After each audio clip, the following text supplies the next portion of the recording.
Varma sir പറഞ്ഞപ്പോഴേ എനിക്കറിയായിരുന്നു ഇന്ന് രാത്രി എന്നെ കാണാൻ വരുമെന്ന്. നീയും വർമ്മ സാറും കൂടി എന്നെ വറുത്ത് തിന്നടി.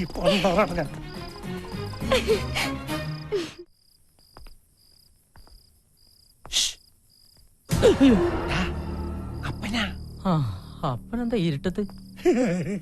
എന്തിയെ പേടിച്ചോ? ഇതല്ലാതെ അപ്പനിങ്ങനെ ഇരുട്ടത്ത് ഒന്ന് പല്ലടിച്ച് കാണിച്ചു കഴിഞ്ഞാ പിന്നെ ഇരുട്ട് വരെ പേടിച്ചു പോകൂലേ? ആദ്യേ അമ്മേനെ കാണാൻ അപ്പൻ അടുക്കള വഴിക്ക് ഒരു ശ്രമം നടത്തിയിടാ. എന്നെ തിരിഞ്ഞു പോലും നോക്കില്ല അവള്. മറ്റവള് നോക്കിയിട്ടുണ്ടാവുമല്ലോ. എന്റെ മോനെ. ഓരോന്ന് വരുത്തി വെച്ചിട്ട് നിന്ന് മൂങ്ങുന്ന കണ്ടില്ലേ? അതെ, അവിടെ തന്നെ നിന്നോ, ഞാൻ അമ്മയൊന്ന് ചാക്കിട്ട് നോക്കാം. പിന്നെ ഈ ഇരുട്ടില് ചിരിക്കാതെ നിന്നോളണം. ഇതിലിരുട്ടേതാ അപ്പനേതാ? അത്രയ്ക്ക് കറുപ്പാണല്ലോ അപ്പന്. കറുപ്പ് നിന്റെ അപ്പനാടാ. ഇരുട്ടത്തപ്പ നീയൊക്കെ ഇരുട്ടി തപ്പൂടാ. അപ്പം വല്ല മോനായിരുന്നെങ്കിൽ രണ്ടടിയെങ്കിലും കൊടുക്കായിരുന്നു. ഇപ്പൊ അതും പറ്റില്ല. കുളിക്കുമ്പോ ഞാൻ അറിയാത്ത മൊബൈൽ ഫോണിലെ ക്യാമറയിൽ എന്നെ വിട. ഞാൻ പറയട്ടെ. വേണ്ട, ഒന്നും പറയണ്ട.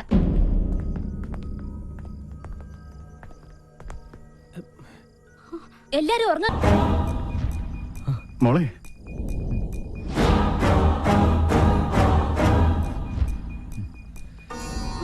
മാഡം, ഈ സാറല്ല, അവനാ ആ തോട്ടം നനയ്ക്കുന്ന പയ്യൻ. ഈ സാറ് വന്ന് പിടിച്ചപ്പോഴാ ഞാൻ പോലും കാര്യം അറിയുന്നത്.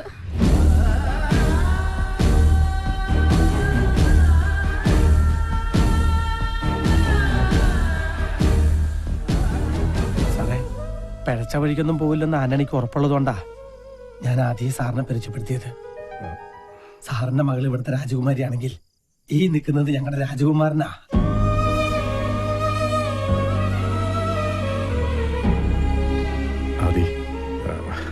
എന്റെ മോള്. സാറത് കാര്യമാക്കണ്ട. സ്വന്തം നാട്ടുകാരന് തല്ല് കിട്ടിയപ്പോ ഇദ്ദേഹത്തിന് വേദനിച്ചിട്ടുണ്ടാവും. കുഞ്ഞുനാളിൽ ഒരുപാട് എടുത്തോണ്ട് നടന്നിട്ടുള്ളതാണേ. ആ സ്നേഹവും വാത്സല്യം കൊണ്ട് പറഞ്ഞതായിരിക്കും. പാവം.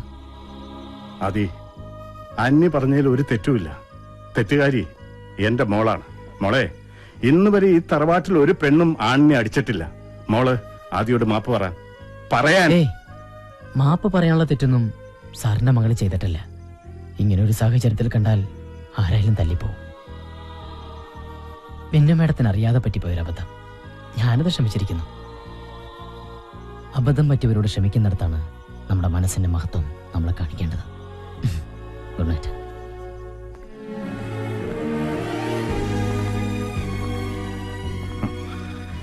ഇതുപോലൊരു മകന് ജന്മം നൽകിയ അച്ഛനും അമ്മയും സുഹൃതം ചെയ്തവരാണ്.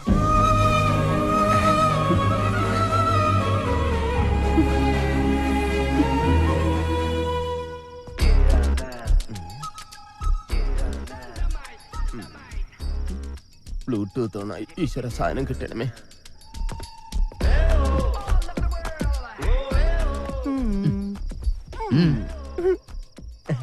അതെ, ഞാൻ ബ്ലൂടൂത്ത് ഓണാക്കി. അതെന്റെ ഫോണിലേക്ക് അയച്ചാ എന്ത്? ഒന്നും അറിഞ്ഞുകൂടാത്തോല ആ കുളിസി. അത് കഷ്ടപ്പെട്ട് പിടിച്ച പാവ നിർമ്മാതാവ് ജീവനും കൊണ്ട് എങ്ങോട്ടോ ഓടി രക്ഷപ്പെട്ടു. ഇപ്പൊ ഒരു അടി വാങ്ങിയിട്ടാണെങ്കിലും അതിന്റെ വിതരണാവകാശം ആദിത്യവർമ്മയ്ക്കാണല്ലോ. ഇനി അതിന്റെ സാറ്റലൈറ്റ് അവകാശം എനിക്ക് തന്നോളൂ. നീ പോ.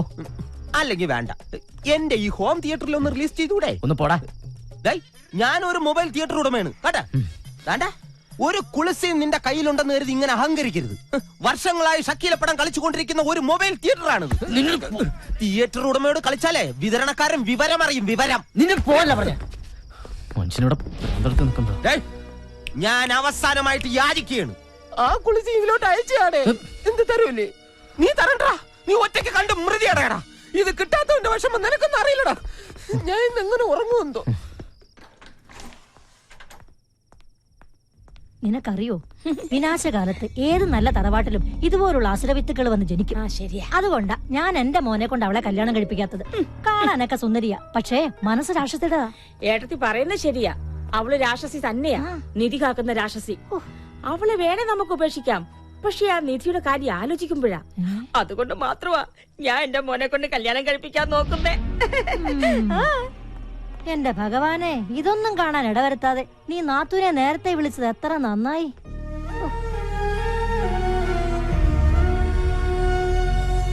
പറയണത് ഇഷ്ടമാവുന്നില്ലെങ്കിൽ ഞാൻ പോവാം. എനിക്കെന്തോ കുട്ടിയെ ഓർത്തിട്ട് കിടന്നുറങ്ങാൻ തോന്നിയില്ല. നമ്മുടെ കണ്ണു നിറയുമ്പോ സ്നേഹത്തോടെ കണ്ണീര് തുടച്ചു തരാൻ ഒരാളുണ്ടെങ്കിൽ കണ്ണു നിറഞ്ഞതിന്റെ കാരണം നമ്മൾ മറന്നുപോകും. പക്ഷെ അങ്ങനെ ഒരാളില്ലെങ്കിൽ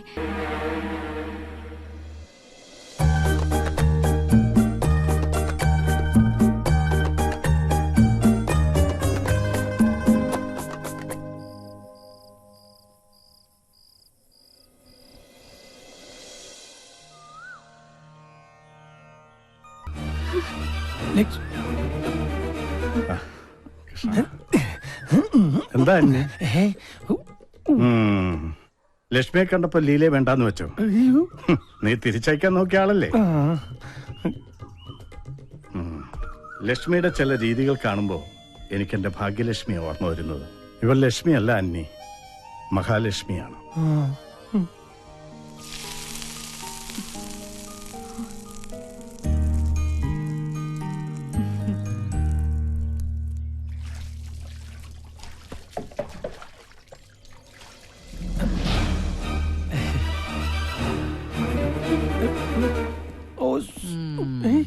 എന്താപ്പാ മോനെ, എത്രയും പെട്ടെന്ന് നിന്റെ അമ്മേനെ ഇവിടുന്ന് പറഞ്ഞയക്കണം. അത് നടക്കില്ല. എങ്ങനെങ്കിലും പറഞ്ഞയച്ചാ പറ്റൂ. അപ്പനെ അവളുടെ അടുത്ത് നിർത്തിയിട്ട് അമ്മ പോകുന്നു തോന്നണ്ട. എങ്കിൽ ഞാൻ ഇവിടുന്ന് പോവാം. അതെന്താ? കാപ്പി കുടിച്ചിട്ട് പോയാ മതി. അപ്പന്റെ ലവർ വിളിക്കുന്ന ചെല്ലി. മോനെ, എത്രയും പെട്ടെന്ന് ഇവിടുന്ന് പോയില്ലെങ്കിൽ ഈ അപ്പന്റെയും നിന്റെ അമ്മയുടെയും കല്യാണം നിനക്ക് കാണേണ്ടി വരും. അതാണ് എന്റെ തലവരെങ്കിൽ അത് JCB വെച്ച് മാന്തിയാലും മായൂല്ലോ. അപ്പൻ ടെൻഷൻ അടിക്കാതിരിക്കേ. ഞാൻ ഇപ്പൊ തന്നെ അമ്മയോട് സംസാരിക്കാൻ പോവാ. ഒന്നില്ലെങ്കിൽ അമ്മയുടെ തെറ്റിദ്ധാരണ മാറണം, അതല്ലെങ്കിൽ നമുക്ക് എല്ലാ സത്യവും തുറന്നു പറഞ്ഞ് ഇവിടെ നിറങ്ങാം. അത് പിന്നെ ഞാൻ കാരണം അപ്പന്റെ അമ്മയുടെ സ്നേഹവും വിശ്വാസവും നഷ്ടപ്പെടാൻ ഞാൻ അനുവദിക്കില്ല. ആദി, ആരും അറിയാതെ നീ ലക്ഷ്മിയോട് സംസാരിച്ചാ മതി. അറിയട്ടെ, അറിഞ്ഞാലെന്താ? സ്വസ്ഥമായൊരു ജീവിതം ഇല്ലെങ്കിൽ തൊഴിലും കാശും ഉണ്ടായിട്ട് എന്താപ്പാ കാര്യം? മോനെ അപ്പാ, ഈ ചുറ്റുമതിലിനുള്ളിൽ അവസാനിക്കാനുള്ളതല്ല നമ്മുടെ ലോകം. എന്നാലും അപ്പൻ ടെൻഷൻ അടിക്കാതിരിക്കാൻ നോക്കട്ടെ.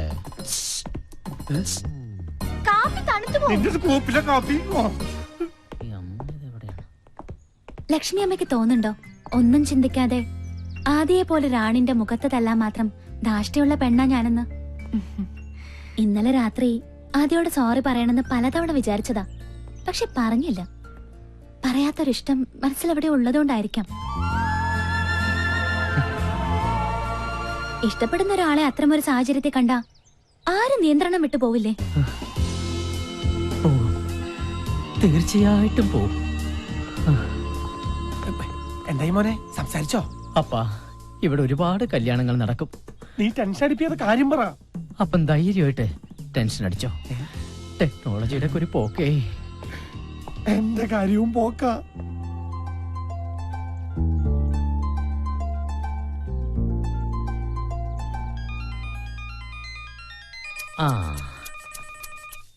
ഈ വിളി പ്രതീക്ഷിച്ച് ഞാൻ എത്ര നേരമായി കാത്തിരിക്കുന്നു എന്റെ മോളെ. പറയും മേഡം.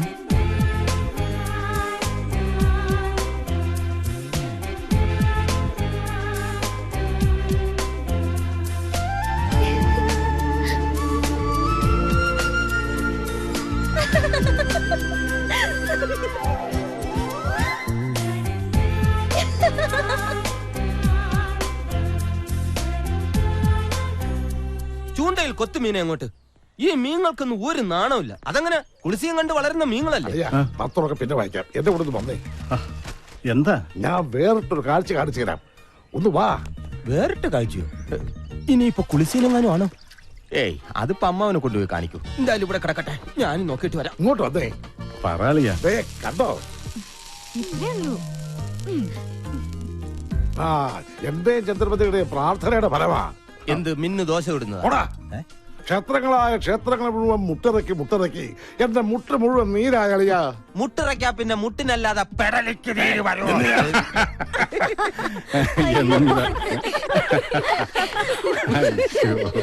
പ്രാർത്ഥന ഫലിച്ചു. ഒരു black and white dosa. Lakshmi വന്നതിന് ശേഷമാണ് മിന്നുമോൾക്ക് ഈ മാറ്റം. എല്ലാം വേസ്റ്റായി. ദോശമാവ്. ഹായ്, നല്ല മുശുക്ക് മണം. നീ എന്റെ തേപ്പൊട്ടി കൊണ്ട് കയറ്റം കയറാം. ഒന്ന് വേഗം തയ്ക്കടാ. നിന്റെ മാനേജർ ഇപ്പൊ ഒരുങ്ങി വരും. സ്വന്തം അപ്പനാണ് ഡ്രൈവർന്ന് പോലും വിചാരമില്ലാത്ത മരക്കഴുത.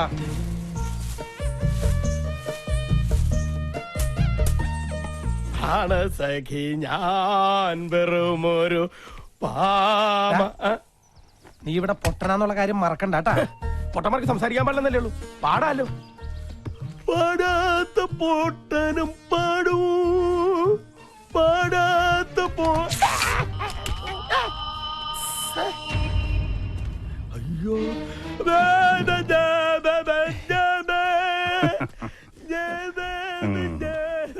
പൊട്ടനാണേലും നല്ല താളമുണ്ട്. സാറിന്റെ ഇവിടെ അല്ല, ആന്റിക്ക് ഇവിടെ എല്ലാ സൗകര്യങ്ങളുണ്ടോ? കൊതുകിന്റെ ശല്യം? അതിനത് കൊച്ചിയല്ലല്ലോ, കൊട്ടാരല്ലേ. വെറുതെ അല്ല ആ ലീല നിന്റെ വലയിൽ വീണത്. കോമഡി പറയുന്നവരെ ഐശ്വര്യ റോയ്ക്ക് വരെ ഇഷ്ടാവട്ടോ. സത്യമായിട്ട് സാറ് ഞാൻ താനൊന്നും പറയണ്ട. ഇന്ന പ്രായത്തിലെ പ്രേമിക്കാവുള്ളെന്ന് ആരെങ്കിലും എവിടെയെങ്കിലും എഴുതി വെച്ചിട്ടുണ്ടോ?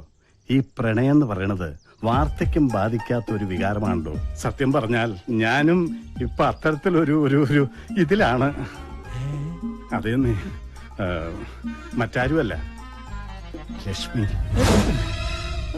ലക്ഷ്മിക്ക് മിന്നുമോളോടുള്ള സ്നേഹം കാണുമ്പോ അവക്ക് അവളുടെ അമ്മയെ തിരിച്ചു കിട്ടിയതുപോലെ എനിക്ക് തോന്നുന്നു.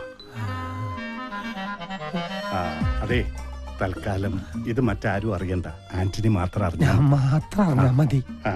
ഇവിടെ ഇപ്പോ ഈ കാര്യം എന്നോട് മാത്രല്ലേ പറയാൻ പറ്റുള്ളൂ. അതെ, എന്നോട് തന്നെ പറയണം. റൈറ്റ്, നമുക്കേ അത് പറഞ്ഞാൽ മനസ്സിലാവുള്ളൂ.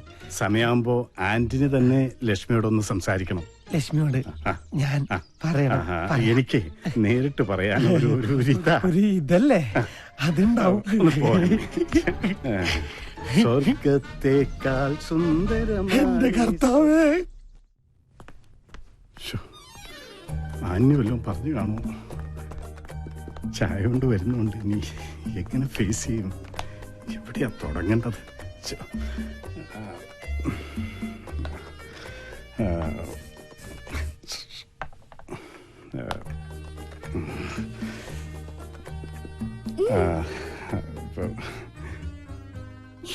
നിന്നോട് ഞാൻ ചായ ചോദിച്ചില്ലല്ലോ. അവളൊരു ചായ കൊണ്ടുവന്നു. ലക്ഷ്മി അമ്മേ, ആദിയുടെ വീട്ടിൽ നിന്ന് ലക്ഷ്മി അമ്മ എന്തിനാ പോകുന്നത്? അത് പിന്നെ ആദിയുടെ അച്ഛനും അമ്മ എങ്ങനെയാ? കുഴപ്പക്കാരാ? അമ്മ പാവാ. അപ്പൊ അച്ഛൻ ഭീകരനാ? കണ്ടാൽ ഒരു ഭീകരനാണെന്ന് തോന്നുമെങ്കിലും ആള് പാവാ. പക്ഷേ ഈയിടെയായിട്ട് ഉള്ളിൽ എന്താണെന്ന്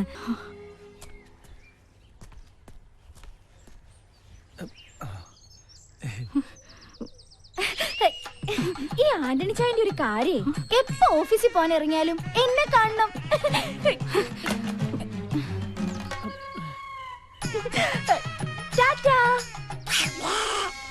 ഇനി ഇതുപോലത്തെ ഒരുപാട് തമാശകൾ എന്റെ അടുത്തുണ്ട്. പ്രിയാമ്മ ഞാൻ പറഞ്ഞുതരാം.